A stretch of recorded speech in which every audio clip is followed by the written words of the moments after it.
Good morning, Karina baby. Today is the 21st of September. You are getting so big, you know that? Alright, so today's story is things that float and some that don't. Boats float, stones sink. My shoes float, I think. A ball floats, so does a cork. This plate has sunk. With a knife and fork. My shoe was floating, but now it's sinking. It's sinking, it's sinking. Please, miss, my shoe is sinking. They put it in a fish tank. Oh my goodness. So what floats? Boats, maybe shoes, a ball, cork, and what is sinking or has sunk already? A stone will sink to the bottom, right? A plate that is made of glass with a knife and a fork that's made of silver, they'll all sink to the bottom, and a shoe that fills up the water. So why do things float and why do things sink? All right, if something is, it's called the buoyancy rate. So if something is buoyant and it weighs less than the water, it will stay at the top. If something is the same as the water, it weighs the same, it'll stay in the middle. If something weighs more than the water, it will float to the bottom. So stones are heavy, right? You throw a stone into water, and it's going to sink to the bottom. You throw a boat in the water, it should float to the top. That was things that float and some that don't.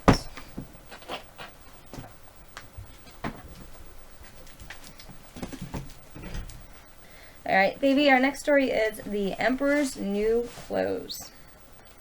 Many years ago, there lived an emperor who was so fond of new clothes that he spent all his money from them.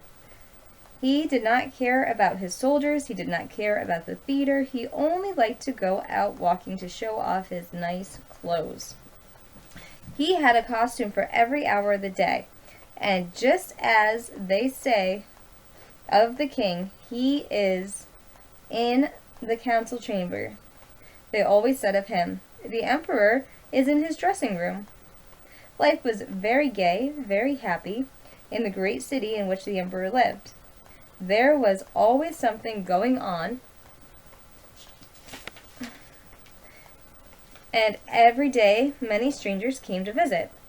One day 2 swindlers arrived who announced that they were weavers and knew how to manufacture the most beautiful cloth imaginable. Not only were the textures and patterns uncommonly beautiful, but the clothes which were made from it had a wonderful quality of becoming invisible to anyone who was not fit for his office, or who was unpardonably stupid. So someone who was not so smart, or someone who wasn't fit for their office, right? My, oh my, said the people, think of that. Those must indeed be splendid clothes, said the emperor to himself. If I were them, I could find out which men in my kingdom are unfit for the office they hold. I could distinguish the wise men from the fools. Yes, this cloth must be woven for me at once. And he gave both of the weavers money so that they could begin their work.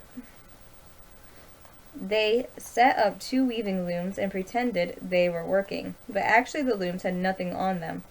They also demanded the finest silks and the best gold thread, which they put into their bags, and worked at the empty looms till late in the night.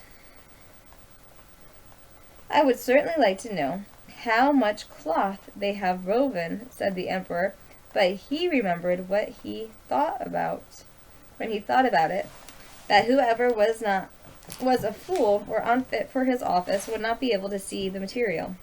Now he certainly believed that he had nothing to fear for himself, but he wanted first to send somebody else in order to see how he stood with regards to his office. Everybody in the whole town knew what a wonderful power the cloth had, and all were curious to see how impotent or not so smart their neighbors were. I will send my old and honorable minister to the weavers, said the emperor.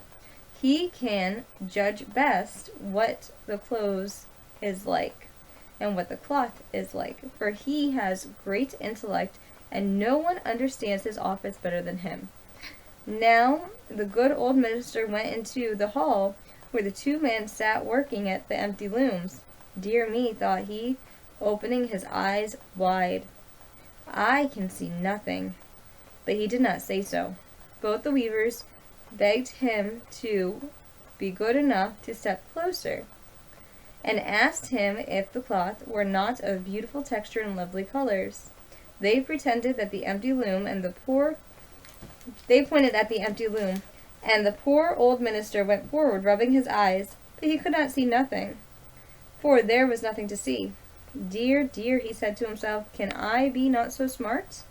I have never thought that, and nobody must know it. Can I be unfit for my office? No, I most certainly not. Say, I cannot see the cloth. Have you nothing to say about it? Asked one of the weavers. Oh, it is lovely, most lovely, answered the old minister, looking through his spectacles. What texture, what colors! Yes, I will certainly tell the emperor that it pleases me very much. We are delighted to hear that, said both the weavers, and thereupon they named the colors and explained the makings of the patterns. The old minister paid great attention so that he could tell it all to the emperor when he got back to him, which he did.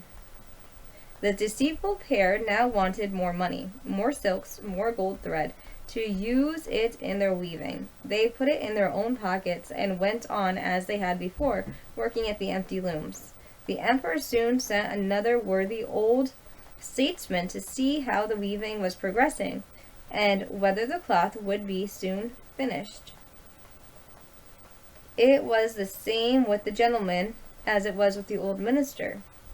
He looked and looked, but because there was nothing on the looms, he could see nothing.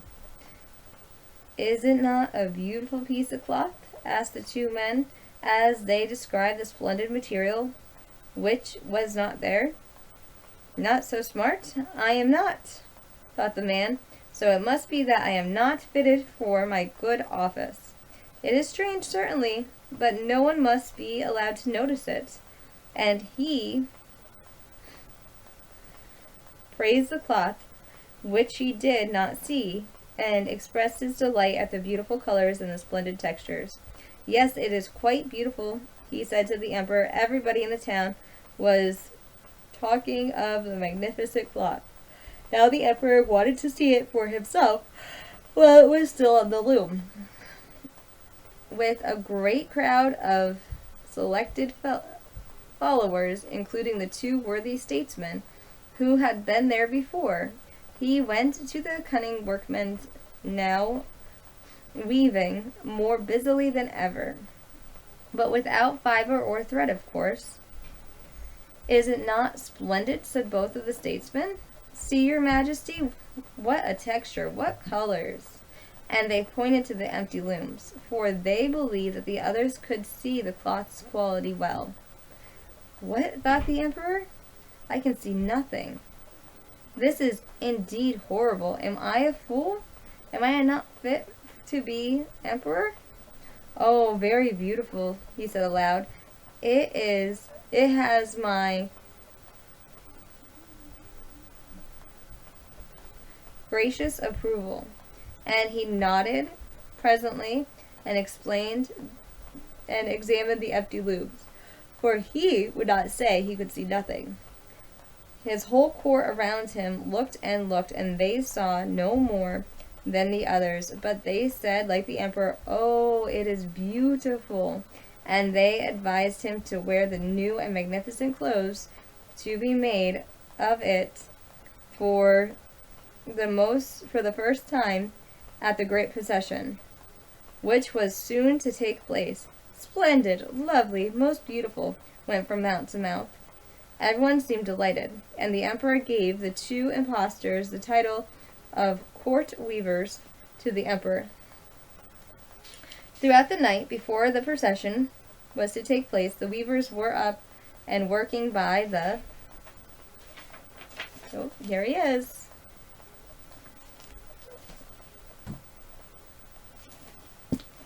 Light of more than 16 candles. People could see that they were very busy finishing the emperor's new clothes. They pretended they were taking the cloth from the loom, jabbing it in the air with huge scissors, and sewing with needles without thread.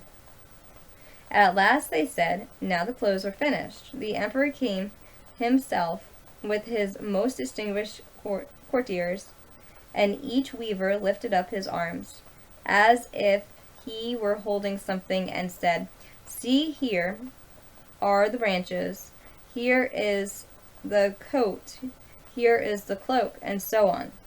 These clothes are so comfortable that one would imagine one had nothing on at all. But that is the beauty of it. Yes, said all the courtiers, but they could see nothing, for there was nothing to see.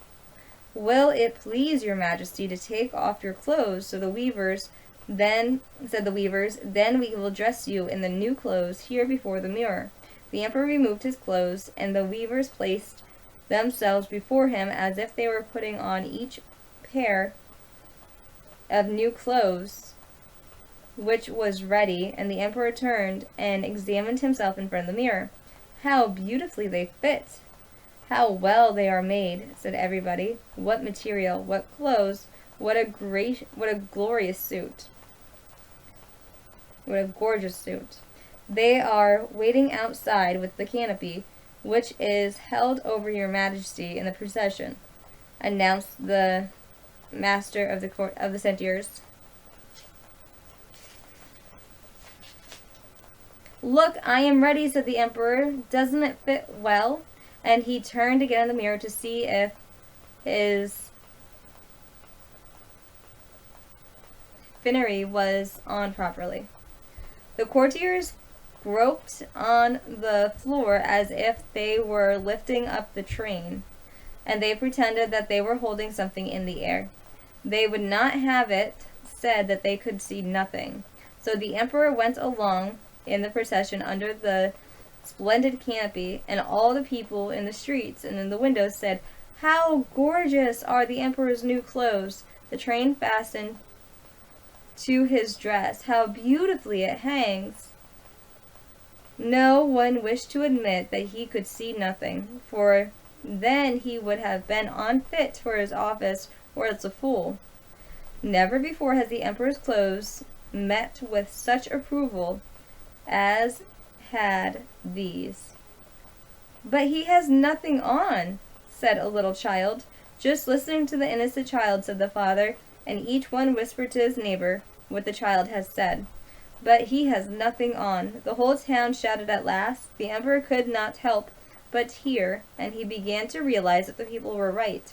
But I must go on with the procession now, he thought, and the centaurs walked along still more uprightly, holding up the train, which was not there at all.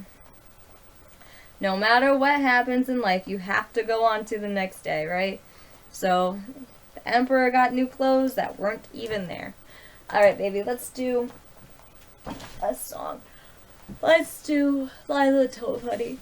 Lila Tove, and good night to you. Lila Tove, may your dreams come true. We sing Lila Tove, may Israel protect you throughout the night, until we reach the morning light. Karina, baby, your mama loves you. I love you so much, and I miss you. I just can't wait to see you. I love you, my baby. I hope that you have a beautiful day, and I just miss you. Like Papa always used to say, Mama's his sun, Papa's my moon, and you are quite literally our rainbow baby, and we love you. We love you so much, honey. I love you.